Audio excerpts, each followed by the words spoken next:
સમગ્ર સૌરાષ્ટ્રમાં છેલ્લા એક અઠવાડિયામાં 4 ખેડૂતોના આપઘાતથી ચકચાર મચી ગઈ।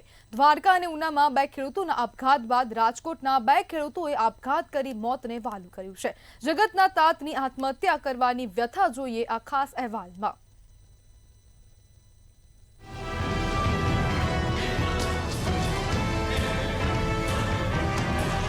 ચોમાસાની સીઝન પૂરી થયા બાદ પણ દિવાળી પછી પડેલા કમોસમી વરસાદે રાજ્યભરના ખેડૂતોને ચોધાર આંસુએ રડાવ્યા। હાલમાં રાજ્યભરમાં પડેલા કમોસમી વરસાદને કારણે રાજ્યના લાખો ખેડૂતોને નુકસાન થયું છે। મોટાભાગના બધા જ ખેડૂતો દેવાદાર બની ગયા છે। સરકારે ખેડૂતો માટે 10,000 કરોડનું પેકેજ પણ જાહેર કર્યું, પરંતુ આ વળતર મળે કે ન મળે અને ખેડૂત દેવામાંથી ક્યારે બહાર આવે તે કહી શકાય તેવું નથી, કારણ કે દરેક ખેડૂતની વિકટ પરિસ્થિતિ અલગ અલગ છે। એટલે બધા જ ખેડૂતોને રાતા પાણીએ રોવાનો વારો આવ્યો છે, જેને કારણે રાજ્યમાં કેટલાય ખેડૂત એટલા તણાવમાં આવી ગયા છે કે તેમને આત્મહત્યા કરવાનો વારો આવ્યો। રાજકોટના રેવાણીયા ગામના ખેડૂત દ્વારા ગળે ફાંસો ખાઈ આપઘાત કરાયા છે। ખેડૂત દાનાભાઈ જાદવ આર્થિક સંકળામણમાં હતા, જેને લઈને તેમને જીવન ટૂંકાવ્યું।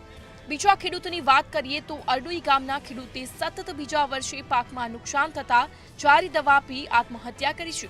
આ પ્રકારનો વધુ એક કિસ્સો ઉનાના રેવદ ગામેથી પણ સામે આવી રહ્યો છે, જ્યાં રેવદ ગામના ગફારભાઈ નામના ખેડૂતે પોતાના ખેતરના કૂવામાં પડી જીવન ટૂંકાવ્યું છે।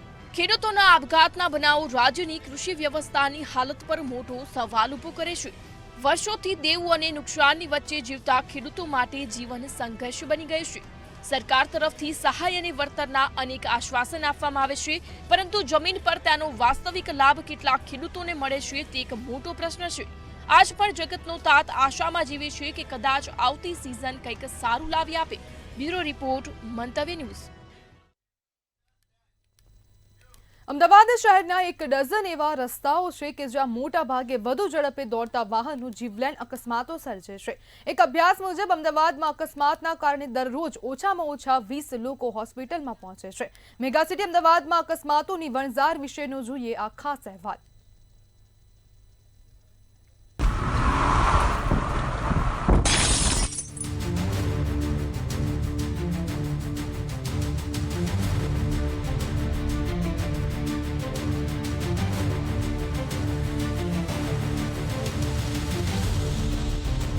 દેશના અન્ય મહાનગરોની સરખામણીએ મેગા સિટી અમદાવાદને અનેક લોકો ગતિનો પર્યાય માને છે, પણ ઓવર સ્પીડ જ અમદાવાદમાં અકસ્માતનું સૌથી મોટું કારણ બની રહી છે।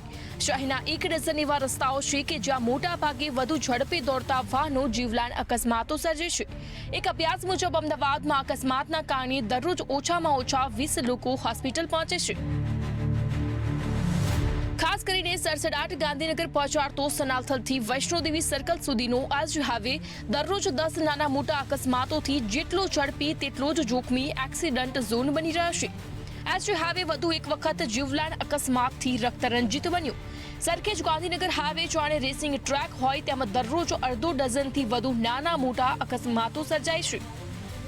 એજ હાઈવેની માફક જ અમદાવાદ રિંગ રોડ નજીકના રામોલ, ઓઢવ, ખોખરા, નિકોલ, નારોલ, સરખેજ, વાસણા વિસ્તારમાં પણ અકસ્માતો અને જીવલેણ અકસ્માતોનું પ્રમાણ વધુ રહે છે।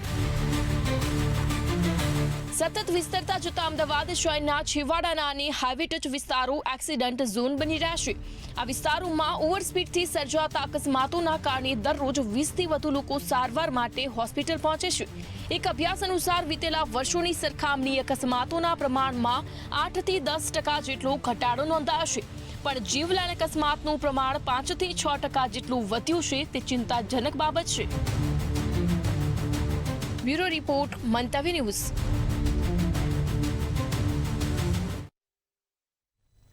ભરૂચ જિલ્લાના ઝઘડિયા તાલુકામાંથી પસાર થતા ધોરીમાર્ગ પર દિવસે ને દિવસે અકસ્માતોની સંખ્યામાં નોંધપાત્ર વધારો થઈ રહ્યો છે। ત્યારે હાલ 2 અકસ્માતોમાં એક ઈસમનું મોત થયું હતું અને અન્ય 2 ઘવાયા હતા।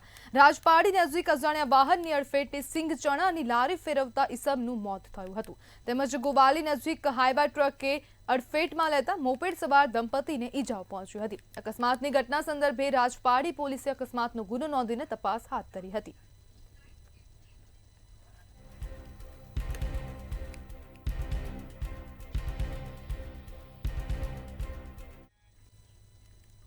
વડોદરા શહેરમાં વધુ એક દુષ્કર્મનો બનાવ સામે આવ્યો છે. છાણી જકાત નાકા પાસે આવેલ આલ્ફા હિલિંગ સેન્ટરમાં સગીરા પર દુષ્કર્મ આચર્યું હોવાની ઘટના સામે આવી છે. સગીરા મહારાષ્ટ્રથી અનિદ્રાની સારવાર માટે આવી હતી. 14 વર્ષની વિદ્યાર્થીની પર સંચાલકે દુષ્કર્મ ગુજાર્યું હોવાનું સામે આવ્યું હતું. જ્યારે આ ઘટના બાદ વિદ્યાર્થીની આપઘાતનો પ્રયાસ પણ કર્યો હોવાનું સામે આવ્યું હતું. વિદ્યાર્થીનીએ રૂપેશ પટેલ પર આક્ષેપ કરતા પોલીસ ફરિયાદ નોંધાઈ હતી. ફરિયાદના આધારે પોલીસે તાત્કાલિક કાર્યવાહી કરીને આરોપીની ધરપકડ કરી છે અને વધુ તપાસ હાથ ધરી છે.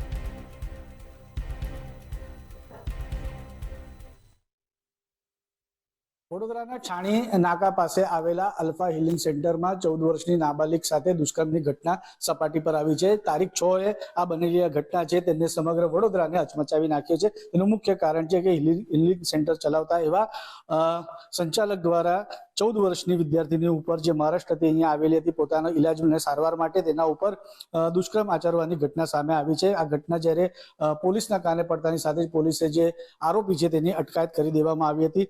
14 વર્ષની ધોરણ 9માં ભણતી વિદ્યાર્થીની 6 મહિનાથી અનિદ્રાના બીમારીથી પીડાતી હતી તેમજ તેને વારંવાર ગુસ્સો આવતો હતો. તેથી તેને તારીખ 3 પરિવારજનોએ તેને સારવાર માટે છાણી જકાત નાકા પાસે આવેલા આ હિલિંગ સેન્ટર ખાતે લઈ આવ્યા હતા. જેના સંચાલક રૂપેશ પટેલ છે તેઓએ તેમના પાસે ફી જમા કરાવી હતી અને તેમના સાથે વાતચીત કરતા 21 દિવસ સુધી વિદ્યાર્થી ત્યાં જ રહેશે, જમશે અને મેડિટેશન કરશે તેવી પ્રકારની વ્યવસ્થાઓ પણ તેમના દ્વારા કરવામાં આવી હતી. ભોગ બનનાર વિદ્યાર્થીએ જણાવ્યું હતું કે જ્યારે આ રૂપેશ પટેલ જ્યારે તેઓ અહીંયા આવ્યા હતા તારીખ 6 તારીખે તેમના ઓફિસે તે ક્લાસ લેતા હતા. તે ક્લાસમાં સૂઈ ગઈ હતી અને અચાનક તેની ઊંઘ ઉડી અને રૂપેશ પટેલ તેની ઉપર હતા તેવી રીતની વાત તેને જણાવી હતી અને તેમના જે કપડાં છે તેને નગ્ન કર્યા હતા અને તે પોતે પણ નગ્ન થયા હતા તેવી રીતની વાત જે છે તે વિદ્યાર્થીની દ્વારા કરવામાં આવી છે.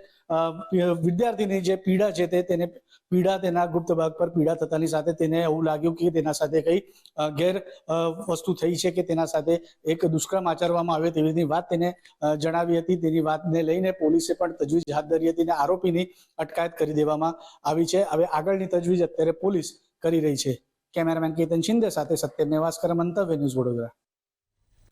વડોદરાની હોટલમાં અમદાવાદના યુવક દ્વારા બબાલ કરવામાં આવી હતી. અકોટાની હોટલમાં મિરાજ ત્રિવેદીએ હંગામો મચાવ્યો હતો. આઈડી આપવાનો ઇનકાર કરી રિસેપ્શનિસ્ટને થપ્પડ મારી હતી. રિસેપ્શનિસ્ટને થપ્પડ મારતા યુવક સીસીટીવીમાં કેદ થયો હતો. જ્યારે ઘટના અંગે જાણ થતાં હોટેલ મેનેજરે પોલીસને બોલાવી હતી. મિરાજ ત્રિવેદીએ પોલીસ સામે પણ દાદાગીરી કર્યાનો પ્રયાસ કર્યો હતો. ત્યારે રિસેપ્શનિસ્ટ ભવ્ય પટેલે અકોટા પોલીસમાં મામલે ફરિયાદ કરી હતી. પોલીસે આરોપી મિરાજ ત્રિવેદીને ઝડપી તપાસ શરૂ કરી છે.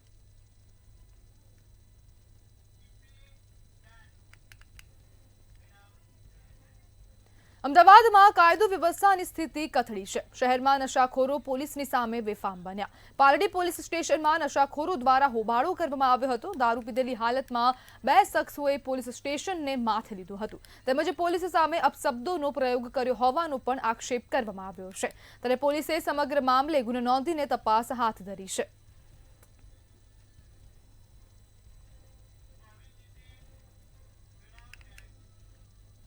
ભરૂચના કોબલા ગામમાં ભેંસને હડકવાગ્રસ્ત શ્વાન કરડ્યું હતું. જેના કારણે ભેંસમાં હડકવાના લક્ષણો દેખાયા હતા. થોડા દિવસ બાદ ભેંસનું હડકવાના કારણે મોત થતાં ગામમાં ચિંતા વ્યાપી છે. ત્યારે ભેંસનું દૂધ પીધેલા 32 ગ્રામજનોને વેક્સિનેશન આપવામાં આવી છે.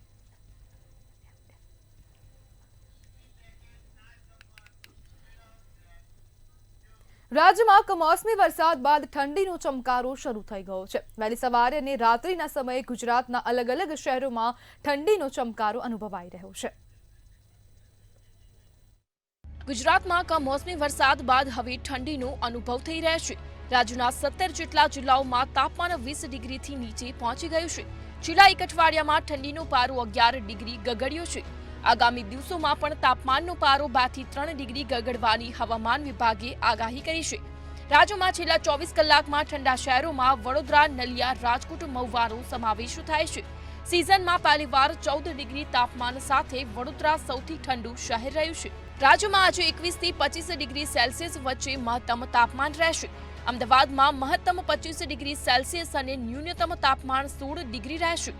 જ્યારે ધોળકા, ગાંધીનગર અને મહેસાણામાં પણ ન્યૂનતમ તાપમાન 16 ડિગ્રી સેલ્સિયસ આસપાસ રહેશે.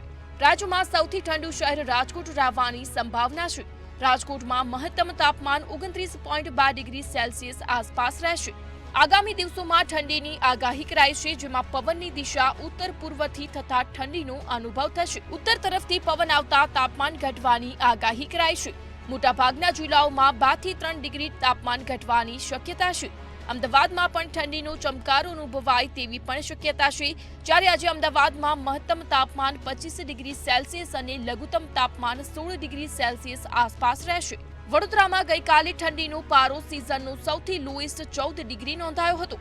ઉત્તરના ઠંડા પવનોને કારણે ઠંડીનો પારો ગગડ્યો હોવાનું હવામાન વિભાગ જણાવી રહ્યું છે. વાદળો દૂર થતા ભેજનું પ્રમાણ ઘટતા અને સૂકા પવનો ફૂંકાતા ઠંડીનો પારો ગગડ્યો છે. નોંધનીય છે કે વડોદરામાં 14 ડિગ્રી અને નલિયામાં 14.2 ડિગ્રી તાપમાન રહ્યું હતું. બ્યુરો રિપોર્ટ, મંતવ્ય ન્યૂઝ. ભારતીય મજદૂર સંઘ દ્વારા દત્તોપંત ઠેંગડીજીની 106મી જન્મ જયંતિ નિમિત્તે રિવરફ્રન્ટ પર મહાસંમેલનનું આયોજન કરવામાં આવ્યું હતું, જેમાં ભારતીય મજદૂર સંઘ સાથે જોડાયેલા 161 યુનિયનો અને મહાસંઘના હજારો કાર્યકરો બહોળી સંખ્યામાં ભારત માતા કી જયના નારા સાથે ઉમટી પડ્યા હતા અને સરકાર સામે ઉગ્ર દેખાવ કર્યા હતા. બીજી તરફ પગાર વધારા મુદ્દે હાઈકોર્ટના આદેશનું પાલન ન થતા આંગણવાડી બહેનોએ પણ આંદોલન ઉગ્ર બનાવ્યું છે અને આગામી 1 ડિસેમ્બરથી 1000 બહેનોની ભૂખ હડતાલનું એલાન કર્યું છે.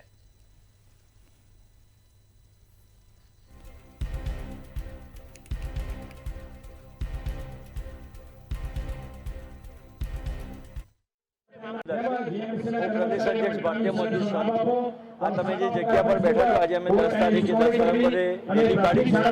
ગુજરાતમાં ભારતીય મજદૂર સંઘ સાથે 161 સંગઠનો જોડાયેલા છે. એ 161 સંગઠનો ગુજરાતમાં કામ કરતા તમામ શ્રમિક જનતા શ્રમિકો સાથે જોડાયેલા છે. અસંગઠિત હોય, સંગઠિત હોય, ખાનગી હોય, સરકારી હોય, અર્ધ સરકારી હોય, એ બધા જ ક્ષેત્ર, સ્કીમ વર્કર હોય, કોન્ટ્રાક્ટ ઉપર કામ કરતા હોય, ફિક્સ પગારના કર્મચારી હોય, એ બધા જ લોકોના પ્રશ્નોને લઈ અને અમે આજે અહીંયા વિશાળ રેલીનું આયોજન કરેલું છે. અને અમે આ રેલી કર્યા પછી અમે માનનીય મુખ્યમંત્રી શ્રી, ઉપમુખ્યમંત્રી શ્રી અને જે પ્રશ્નો જે લોકો સાથે સંકળાયેલા છે, જે મંત્રીશ્રીઓ સાથે, એમ અમે આવેદનપત્ર આપી અને અમારા પ્રશ્નોની વાચા આપવાનો પ્રયત્ન કરશું. આ રેલી કરવા પાછળનું અમારું કારણ એ છે કે છેલ્લા 3 વર્ષથી અમે સરકારની જોડે વાટાઘાટો કરી રહ્યા છે, પણ એ લોકોના કાને કંઈ પડતું નથી. એટલે હવે અમારે ભરૂચના દહેજ જીઆઈડીસીની મેઘમણી કંપનીમાં કામદારના મોતનો મામલો સામે આવ્યો છે. કંપની સંચાલકે સહાય ન આપવા બાબતે મૃતકના પરિવારને સંઘર્ષ કરવો પડ્યો હતો. ત્યારે સમગ્ર મામલે પરિવાર અને ગ્રામજનો દ્વારા કંપની પર ઘેરાવો કરવામાં આવ્યો હતો. કલાકો સુધીના સંઘર્ષ બાદ કંપનીએ મૃતકના પરિવારને સંતોષકારક સહાય આપવા બાબતે લેખિત બાહેધરી આપી છે. ગતરોજ અમારા ગામના યુવાન મેઘમણી કંપનીમાંથી નોકરી કરતા હતા. એમનું કંપનીમાં મૃત્યુ થયેલું અને એમને દવાખાને લઈ જવામાં આવ્યા હતા, પરંતુ એમના વળતર માટે સતત સવારથી અમારા ગામજનો અને સ્થાનિક લોકો એ સંઘર્ષ કરતા હતા. એનો અત્યારે સુખદ નિરાકરણ આવ્યું છે, એટલે દરેકનો આપણે પહેલાં આભાર માનીએ છીએ. વડીલો અને સિગામ ગામના યુવાનોએ જે આજે આ દહેજ આવીને જે સંઘર્ષ કર્યો અને કંપનીના મેનેજમેન્ટ જોડે અમે સવારથી સાંજ સુધીના અમે જે વાતો કરી અને જે આપણા 151 વાગરા વિધાનસભાના ધારાસભ્ય શ્રી અરુણસિંહ રાણા દ્વારા અને જંબુસરના ધારાસભ્ય શ્રી ડી કે સ્વામીજી ને અમારા દહેજ ગામના યુવાનો દ્વારા અને પોલીસ પ્રશાસન અને મીડિયા માધ્યમનો પણ હું ખૂબ આભાર માનું છું. कंपनी मैनेजमेंट नो पण खूब आभार मानूं छूं. कंपनी रिस्पॉन्सिबल है तभी कंपनी कितने लोग यहाँ पे हैं. लेती है या नहीं लेती है तभी दे रहा है ना. तो जो उनका परिवार है उनको जो कंपनी की तरफ से जो मिलने वाला है वो कॉम्पेंसेशन मिलेगा. कंपनी जो मैक्सिमम मेरे को जो मैनेजमेंट से जो मिला है जो मैक्सिमम पैसे पॉसिबल होगा वो करें.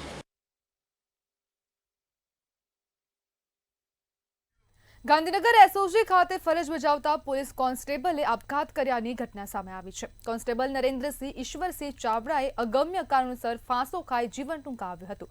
ત્યારે સમગ્ર મામલે પોલીસે ઘટના સ્થળ પર પહોંચી તપાસ હાથ ધરી છે. આપઘાત પાછળનું કારણ જાણવા પોલીસે વધુ કાર્યવાહી હાથ ધરી.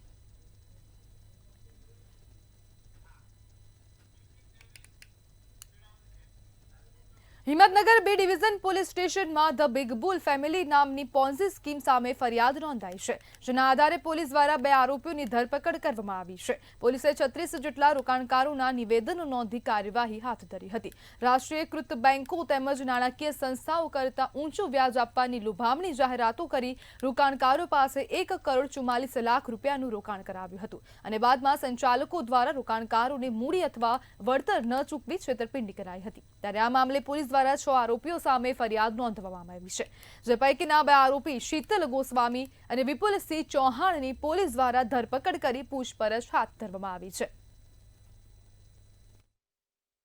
કુલ 36 સાહેદોના રાષ્ટ્રીયકૃત બેંક અને નાણાકીય સંસ્થાઓથી વધુ પ્રમાણમાં વળતર આપવાનું કહી હાલના જે ફરિયાદીમાં ઉલ્લેખ કરેલ 6 આરોપીઓ છે એ આરોપીઓએ એમનું રોકાણ કરાવેલું. એ રોકાણની રકમ 36 જણની થઈને 1,44,55,000 જેટલી થાય છે, જેની તપાસ હાલ B division police inspector Shri કરી રહેલ છે. અમદાવાદના કૃષ્ણનગર વિસ્તારમાં ચેઇન સ્નેચિંગની ઘટના બની હતી, ત્યારે સમગ્ર મામલે પોલીસે ફરિયાદ નોંધીને તપાસ હાથ ધરી હતી.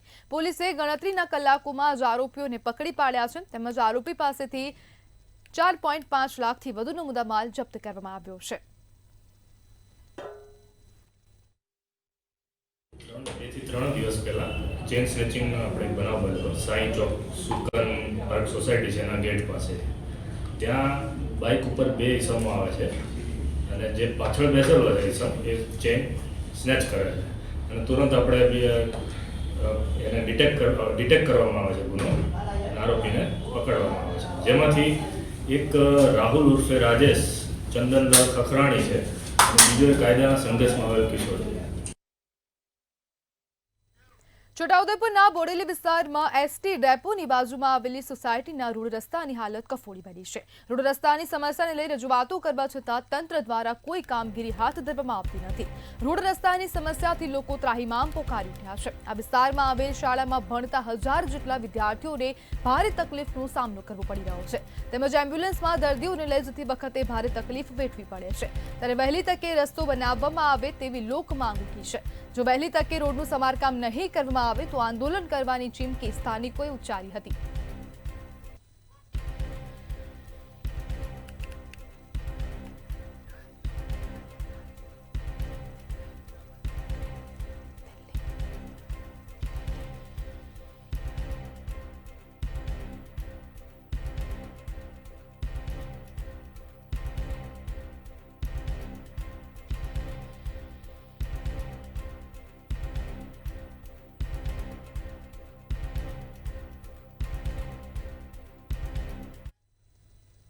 સમાચારમાં આગળ વાત કરીએ તો દિલ્હી ખાતેથી આ સમાચાર સામે આવી રહ્યા છે. લાલ કિલ્લા પાસે કારમાં બ્લાસ્ટ થયો છે.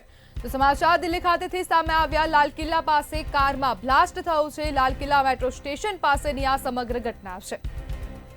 કારમાં બ્લાસ્ટ થયાની આ ઘટના સામે આવી. વિસ્ફોટના કારણે 3 ગાડીઓમાં આગ લાગી છે. એક કારમાં બ્લાસ્ટ થતા અન્ય 3 ગાડીઓમાં પણ આગ લાગી. લાલ કિલ્લા મેટ્રો સ્ટેશન પાસેની આ સમગ્ર ઘટના છે. દિલ્હી ખાતેથી આ મહત્વપૂર્ણ સમાચાર સામે આવી રહ્યા છે. લાલ કિલ્લા પાસે કારમાં બ્લાસ્ટ થયો છે. કારમાં બ્લાસ્ટ થતા અન્ય 3 ગાડીઓમાં પણ આગ પ્રસરી હતી.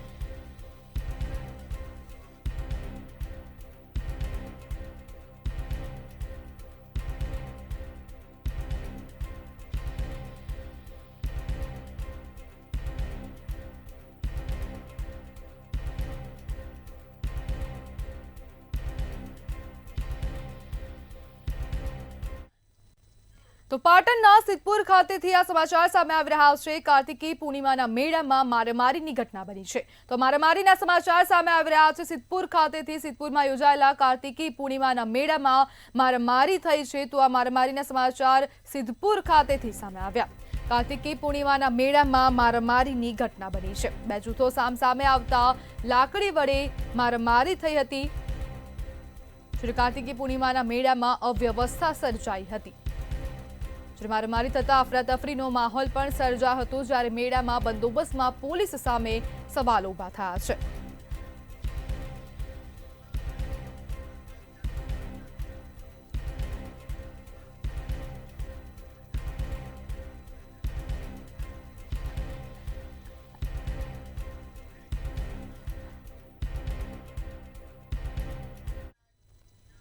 તો વડોદરા ખાતેથી આ સમાચાર સામે આવી રહ્યા છે. યુવકને ઘરમાં જ ચાકુ વાગતા તેનું કરુણ મોત થયું છે. તો સમાચાર સામે આવી રહ્યા છે વડોદરા ખાતેથી યુવકનું ઘરમાં જ ચાકુ વાગતા કરુણ મોત થયું. ન્યૂસમા રોડની રાધિકા પાર્ક સોસાયટીમાં સમગ્ર ઘટના બની છે. 34 વર્ષીય દત્ત ત્રિવેદીને છાતીમાં ચાકુ વાગતા મોત થયું છે.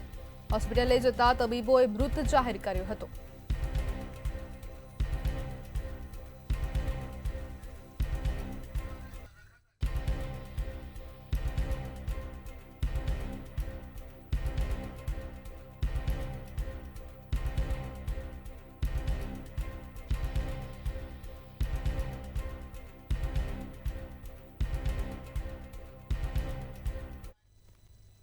તો વડોદરામાં રખડતા ઢોરનો આતંક યથાવત જોવા મળી રહ્યો છે. તો સમાચાર વડોદરા ખાતેથી સામે આવી રહ્યા છે. નાગરિકો હવે રખડતા ઢોરના ત્રાસથી હેરાન પરેશાન થઈ રહ્યા છે. રખડતા ઢોરના કારણે સંદીપ નેગીનું અકસ્માતમાં મોત થયું છે. ખાનગી ફાર્મા કંપનીમાં કામ કરતો આ સંદીપ નેગી અકસ્માત સર્જાયો હતો અને તેમનું મોત થયું છે. સંદીપની માતા કૌશલ્યા નેગીનો કલ્પાંત. 2 વર્ષ પહેલા જ સંદીપના લગ્ન થયા હતા અને રખડતા ઢોરના આતંકને કારણે અકસ્માત સર્જાયો હતો. અકસ્માતને કારણે તેમનું મોત થયું છે.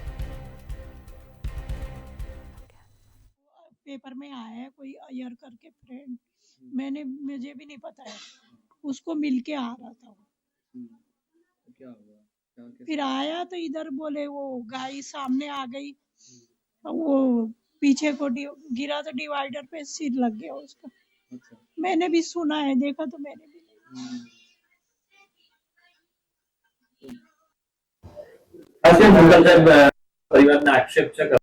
વડોદરા મહાનગરપાલિકા દ્વારા 18 ટીમો કાર્યરત કરવામાં આવેલ છે.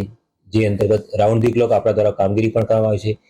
કામગીરી કરીએ છીએ. ઘણા પ્રસંગોમાં જોઈએ છીએ કે સંઘર્ષ કરીને પણ પશુઓ પકડવામાં આવે છે. રાઉન્ડ ધી ક્લોક અંદાજે દર વર્ષે આપણે 3 થી 4 હજાર જેટલા પશુઓ પણ પકડીએ છીએ. સામે એટલી એફઆઈઆર પણ આપણે કરીએ છીએ. અને જે પશુ માલિક વારંવાર છોડતા હોય છે એઓના વિરુદ્ધ આપણે હેબિચ્યુઅલ ઓફેન્ડર દાખલ કરીએ છીએ.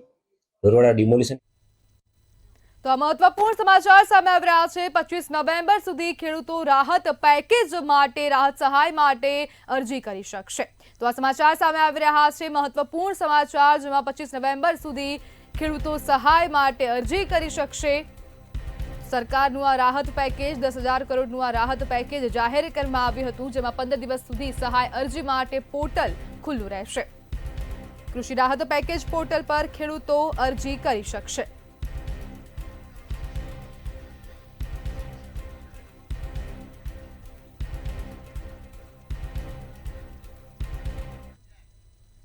તો અમદાવાદ ખાતેથી આ સમાચાર સામે આવી રહ્યા છે.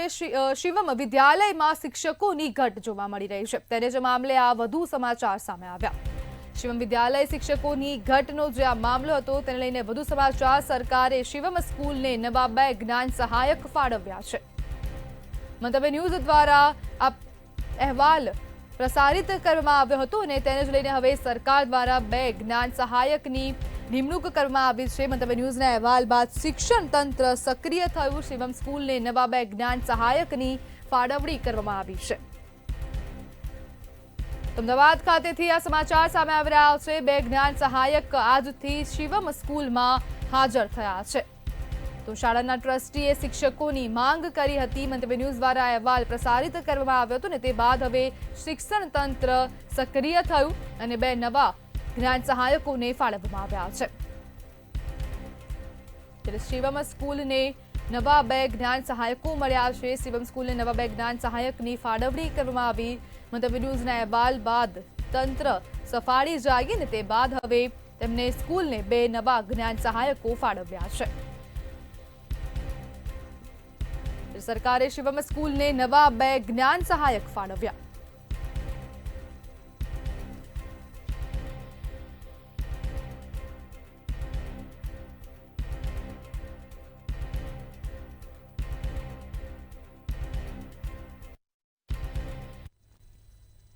તો સમાચારોમાં હાલ બસ આટલું જ. વધુ માહિતી માટે જોતા રહો મંતવ્ય ન્યૂઝ. નમસ્કાર.